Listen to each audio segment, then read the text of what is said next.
From the moment it was announced that for Canadian television, there would be a Robin Hood for modern audiences. Of course, we've seen different retellings of Robin Hood multiple times, some better than others, even some for modern audiences. But I don't know if we've ever seen one marketed this way. A race swap, gender swap, bisexual, black female Robin Hood who leads a hip hop group of anti-authoritarians who rob from the rich to give to the poor, apparently, and film themselves committing crimes, all of these things. We never seen anything quite like this. And from the beginning, the marketing just looked really cringe. And a lot of people mocked it, made fun of it. Even here on this channel, Josiah made a video about it like a year ago. Well, it's finally here. First 2 episodes are out. It hasn't gone very well. And even though it wasn't getting very much traction, not a whole lot of people were talking about it, the creator, Director X, decided that he wanted to blame all the bad reviews on it's just review bombing from racist people out there that are review bombing it because it's a black woman, because it's a black story. Since he came out and blamed racists for review bombing this thing, it's gotten significantly worse for him. Because at that point in time, nobody was even talking about this. Nobody was talking about the reviews. Nobody was talking about it had one of the worst reviewed things we'd ever seen. Well, since that point in time, a 1.6 on IMDb. Jeremy, it's gotten a little worse. Whew. I did not know this was possible. I didn't know it was mathematically achievable. Because to me, and assuming that they're rounding down, you'd have to get to a 1.04 or below average. But here we are, Robyn with a Y Hood at a 1.0 out of 10. You can't give something a 0, by the way. The lowest you can give it's a 1.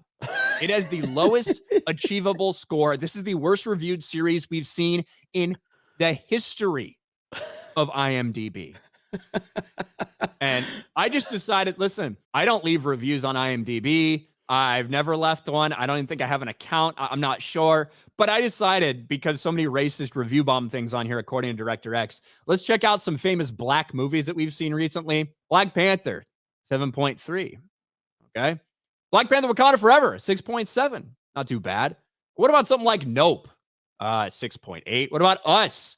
6.8. Man, it's weird. I guess the racists missed the note. They missed the memo to go review bomb those things. Mm-hmm. But Robyn Hood with a 1.0. And let's look at the breakdown. 167 10-star reviews. 3,000 1-star reviews. Jeremy, this is fucking pretty embarrassing. Why didn't I hate Shaft 2019 movie? Why? All black cast, black director, black culture. Why didn't I hate that movie? Because it was really good. It was really good. I very much enjoyed it. It's just nothing about racism. This is about identity politics. This is about you pandering to nonsense and using people's sexual identity to push forward a narrative. And people saw this and they rejected it on the premise alone. Because you're utilizing a name, a character, a historic value that people know, so you can then push your bullshit into it, because that's the only way people would have any level of interest whatsoever in an identity politics show,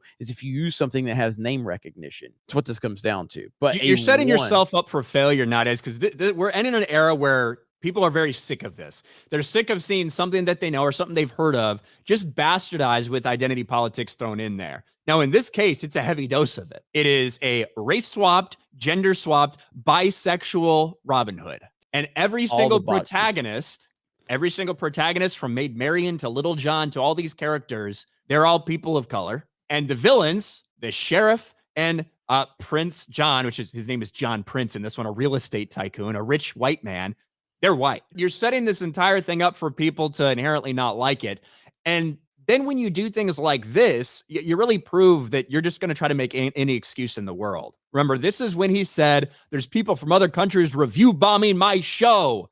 Y'all have arrived. I love how these folks see novice review bomb and say VPN. Y'all play really stupid. This is the guy who suggested using a VPN to people that weren't in the country to watch it. And I think this is like super telling. I think we may be like misunderstanding Julian, Director X, when it comes to what he thinks review bombing is. I think he might be advocating the old adage, if you can't say anything nice, don't say anything at all. Because remember what he told me? Okay, bud, mind your bud, pal. It's an obvious bombing, even if these peoples actually watched the show. So that sentence, even if they watched the show and gave it a 1 star, it's a review bombing, according to him. So I don't know really what that means. Maybe he's just in denial that anyone could think the show's that bad. I'm not sure. But I do know that simply him blaming racism on why it got bad reviews has caused a lot of people to get more, like, has caused a lot more attention to be put on this. Yes. And more people to give it a chance. If I go and I look through this, I want to find one very specific review right here, pandering to the bigotry of low expectations. Okay, I saw some fuss on social media about this, and as I have 2 teenage daughters for whom this program is presumably the prime targeted demographic, I thought we should watch and see if it was, as claimed by the director, being review bombed. I'm afraid to say the first episode, in fact, the whole premise is way worse than I was expecting. And then they go into detail about all their problems with these things. When you look through these reviews, it's not black people, this show sucks. It's people going in detail on why they don't like it. And even some people that didn't know about it until Director X started complaining about review bombs on social media. This entire thing's a nightmare. It really is. I know he's been putting out there like, oh, you know, you just want to have a conversation and all this stuff. And I tend to like, I'll always want to have a conversation with almost anyone, but I've learned the hard way not to have conversations with the creative types that are using identity politics and stuff like that. And so I'm not interested in having a conversation with somebody who's already decided that I'm a racist. Yeah, why? Why would I have a conversation with you when you've already determined that I'm a racist because I have an opinion that you don't agree with? No, that's the hard line in the sand right there. That no, I'll meme on you. I'll continue to roast you. But if you've determined that me and literally anyone else that has a different opinion, that those people all are racist, then there is no conversation to be had. There's none. There's no conversations worth having. There's no point in bringing you on this platform and giving you access to the thousands of people watching so you can continue to just slam not only me, but the audience and everything like that. No, not happening. Like, we know what the end goal of that is, right? Is take a couple comments from people in chat and be like, Yes. look at this. This is the like, that's what it's all about. That's what this entire thing's about. And I get it. I get trying to get more attention for the show because considering it debuted 29th in terms of rankings for the show on that day, couldn't even crack 500,000 viewers on a publicly available television show. Granted, it's in Canada. That's rough. When you know people like Critical Drinkers review of your show got more interaction than your show did in like 3 hours. Yep. Of course, you're going to do anything you can to get more eyes on it. It just has not worked out in his favor. He's trying to make excuses. I get it, but it's just abysmal. Continue making clips, continue talking about it, and I'm sure that your reputation is going to continue to be harmed by your dog shit show being seen by more people.